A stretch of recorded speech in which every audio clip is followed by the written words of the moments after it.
We grow up believing in career pathways, a straight road from school to success. But what if the real story is told in the choices we make at critical moments? This is a story about those moments, where emotion, bias and pressure collide, and how the decisions we make shape everything that follows. So I think if I start with my early career, I would say it was pretty traditional. I set out along with my peers. I joined a big firm after graduating, sort of slowly made my way through the ranks, had that sort of very much of a linear approach to a career. I wanted to do well, had hunger in my belly. I was, pushing. And then when I had children, I just assumed I would actually carry on with that. And then I actually shocked myself because I realised that isn't what I wanted to do. I used to think that I was, through that career, sort of ascending a series of corporate ladders, building seniority, building progression. But actually, when I look back now, I think about that really as the accumulation, the building, if you like, of a set of really valuable experiences, a portfolio of challenges and ways of working that have really allowed me over the course of the last couple of years to leverage that. What motivates one individual is not going to necessarily motivate the other. And I think, that's where we really need to challenge people's perceptions of what careers look like and allow them to be asking themselves the right questions, but then being able to take control. For many, the early career years are shaped by ambition and framed or fixed expectations. But life doesn't always follow the plan. The traditional career ladder is a myth. Decisions, not steps, build our journey. So it was sort of making a decision, do I want to carry on like that? Or actually, do I want to focus on one of those aspects of my life? At that time, I made the decision I want to focus on home. And so when I resigned from my job, I remember going in to see my boss at the time, and I told her, and she said, just call me when you're bored, just call me. What I was saying to her was, oh, yeah, I'll call you. And in my head, I was thinking, I will never call you. And literally a year later, I called her, and I'm very glad that I phoned her because it started again, but started in a different way and in a more balanced way. And I was doing it on my terms. So when I left, I actually gave myself a couple of months of breathing space to kind of try and formulate my thinking. And I would advise anyone who's going through that kind of career break, especially if you've been in one place for a long time, to afford yourself a little bit of time, a little bit of thinking time. I think what I've learned through my career is that it's really important to be able to, if you like, separate the consequences and the substance of the problems you're facing from yourself. And I suppose what I really mean by that is being able to apply the perspective of distance. And then I think I sort of said to myself that, the two things that I wanted to do was stay busy and explore every opportunity. And I was very fortunate enough to have built up quite a strong network over the 25-year period that meant I could really try and sweat this network that may bring around all sorts of opportunities. So you start to have quite different conversations with friends and colleagues and connections to really see whether there are other opportunities on the horizon. In high-pressure moments, decisions are rarely rational. Confidence can overshadow evidence. Emotion can cloud judgment.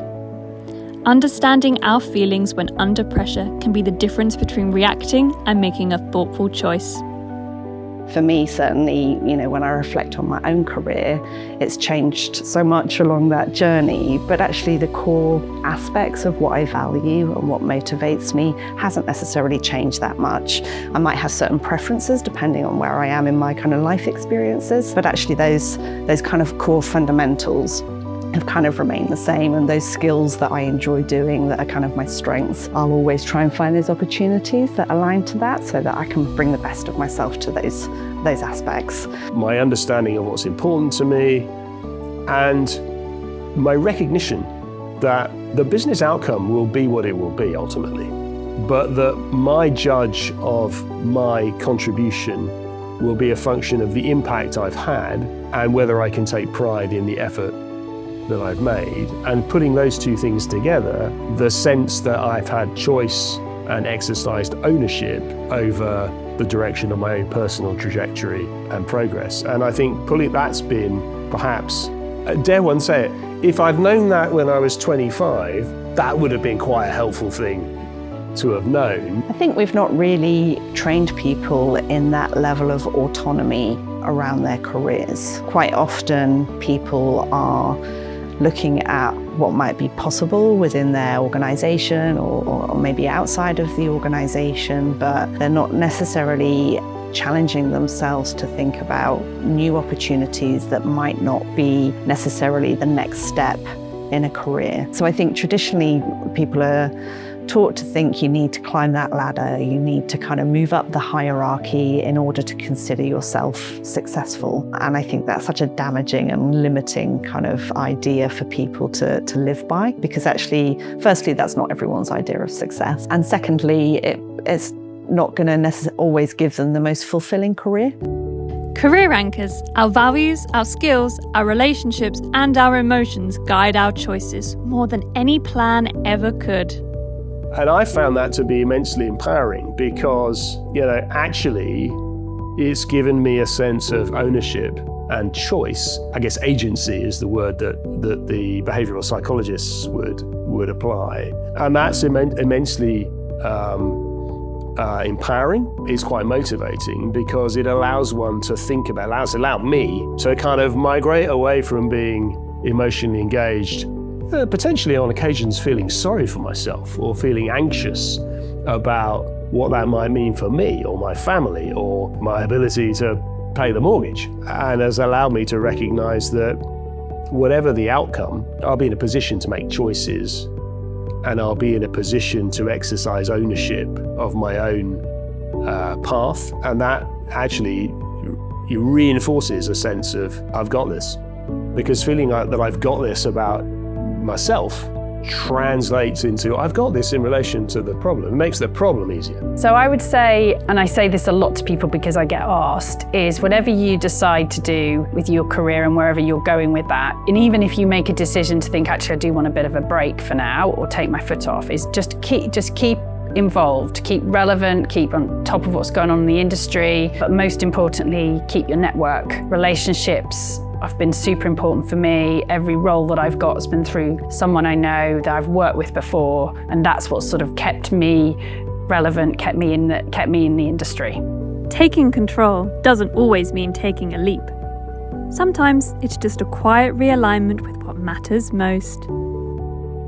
We often tend to think about pivotal moments of our career, about getting that promotion or making that move to that company we've always wanted to work for, or that famous brand that everybody will go, oh, you work for them, that's fantastic. And of course, those moments are oftentimes important. But I think what's really become clear to me is that oftentimes those moments for me in the rearview mirror have been about accumulating experience, and that some of the more profound career moments have actually come in the middle of an assignment or a role. People are adapting their careers as they go. And I think whatever age you are, people, later on in their careers are deciding to go different routes or upskill in areas that are maybe different to the original career they started out in. I know that's certainly something that's influenced me in my career. And so I think it's really important that we don't have these rigid expectations around careers, and that we really open it up for people to be accessing all types of opportunities as they explore what's right for them. If I reflect back, I feel really grateful for the career that I've had and the fact that it has been broad and non-linear, because I think it's made me a lot more empathetic and adaptable, resilient, all those sorts of skills. And ultimately, I'm a better leader for it because I've got a much rounded background than I would have had if it had just been sort of that traditional route that probably doesn't exist anymore. I think as well, what they enjoy. No one wants to be doing a job they don't enjoy. So being able to change and adapt their career towards things that they enjoy means they're going to get the most out of their career. Forget the pathway. Focus on making the next best decision, and then the one after that. Because in the end, it's not about following a path. It's about forging one.